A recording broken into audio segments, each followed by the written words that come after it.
It was 10 o'clock at night. The wind had died down, the fields were quiet, and the old hospital at the edge of town stood like a forgotten tomb. No one remembered when its doors last opened, or when the final patient left. But everyone in this small town knew one thing for sure. Strange screams sometimes echoed from those walls. Some people swore they saw faces in the windows at night. The place wasn't empty. It just wasn't filled with the living anymore. For friends Alex, Ryan, Josh, and Max walked past it every day after school. They'd joke around, throw rocks at the rusty gate, and dare each other to go inside.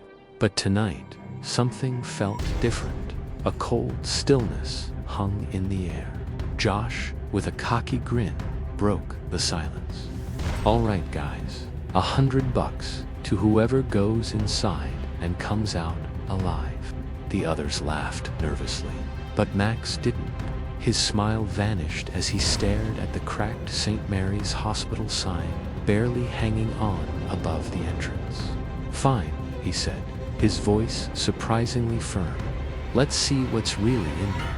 It didn't sound like a dare anymore. It sounded hollow, as if on cue. The others froze as a single light in the hospital flickered once a week, yellow glow, like an eye-opening after a long sleep. Max clicked on his flashlight and pushed open the gate. The rusted metal let out a piercing scream. A wave of bone-chilling air rushed out to meet them, and the heavy front door behind him slammed shut with a deafening thud. The others jumped back, their laughter gone. "He's completely nuts," Ryan managed, trying to sound brave. "He's not coming out of there." Inside, Max's footsteps echoed through the vast, empty hall. The air was thick with the smell of decay and antiseptic.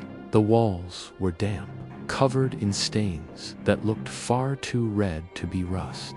Old medical papers and patient files littered the floor like fallen leaves. In the middle of the corridor, a broken wheelchair sat facing him, as if it had been waiting. Suddenly, his flashlight flickered, casting frantic shadows across the walls. He looked up. An old sign read, "Emergency Ward." Beneath it, streaks of dark brown dripped down the plaster, as if something had been dragged away. Then, from somewhere deep inside the hospital, a door creaked open, all on its own. Max froze, his heart pounding so hard he could hear it in his ears. "Hello," he whispered, his voice trembling. The only answer was a silence so deep it felt alive, watchful. He took a hesitant step closer. The air grew colder, and his breaths started to come out in faint white clouds. When he finally reached the open room, the faint light seeping from inside made his skin crawl. An old operating table stood in the center, its surface deeply stained. Dusty surgical tools lay scattered around it, and on that table, something was lying under a white sheet, a human-sized shape. "Hey," Max said softly, his voice barely a whisper. "Is someone there?" The figure moved, slowly, deliberately. The sheet began to shift. A handpail and Bonnie slipped out from under the fabric. Then the face appeared. Its eyes were closed, but its lips were stretched into a smile that was far too wide, too impossibly human to be real. Max stumbled back, his flashlight clattering to the floor, its beam spinning wildly across the room. The face whispered, in a voice that was barely audible, yet seemed to echo in his mind, "You shouldn't have come here." Outside, the boys waited, the minutes stretching into an eternity.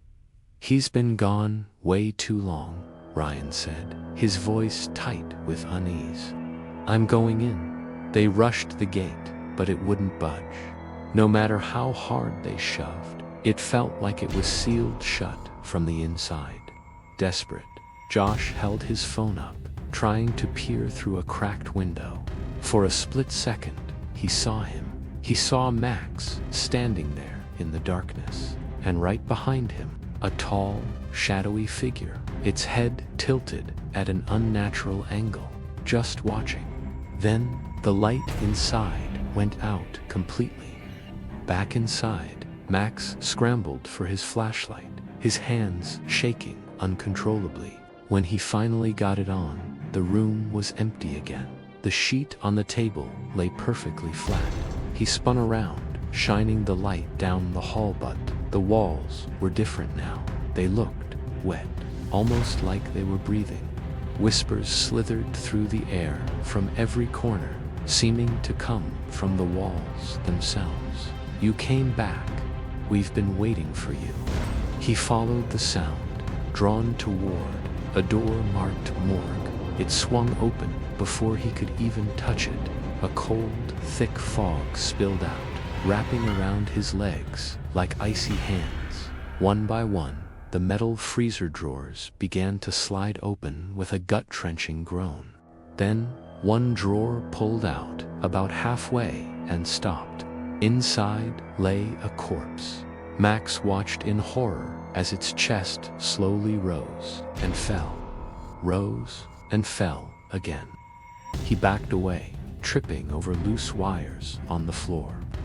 Suddenly, every single light in the hospital flickered on at once, bathing the hallways in a harsh, sterile glow. The corridors were no longer empty. They were filled with shapes nurses with hollow, empty eyes, patients dragging their forestands, doctors holding bloody instruments. They weren't alive, but they were moving, and they were all staring right at him. One nurse stepped forward, her face twisted into a horrifying mix of a smile and a scream. In her hand was a syringe, still dripping with a dark red liquid. She spoke, but the voice that came out wasn't hers. It was deep, ancient, and raspy. "Relax. The operation is about to begin." Max turned to run, but something grabbed his shoulder with an iron grip. He spun around and froze in pure terror. Staring back at him was his own face, pale, lifeless, with dead eyes. "We've been waiting for you," his double said, with a chilling smile. "Every hospital needs a new patient." Outside, a thunderous crack echoed through the night. The hospital windows burst outward in a shower of glass, and every light inside exploded at once, plunging the building back into darkness. The other boys screamed and charged the door, finally breaking through with a splintering crash. They ran inside, yelling for Max, their voices echoing in the dead silence. But the hall was empty. There were no footprints, no sound, nothing. Only a single surgical mask lying on the floor, smeared with fresh blood. And on the wall above it, words were scrawled in crimson. "Next patient, Ryan." Josh's hands shook as he fumbled for his phone no signal. They turned to run, to get out, but the main door slammed shut behind them with a final echoing boom. No one ever saw those boys again. But the locals say that every night, around 11, a flickering light can be seen moving through the hospital's dark halls, like someone searching for a way out, a flashlight beam trembling in the dark. But no one ever leaves St. Mary's Hospital, and now it's just waiting for someone new. Thanks so much for watching. If you enjoyed this story, don't forget to hit that like button and subscribe for more chills. Stay safe out there, and see you next time.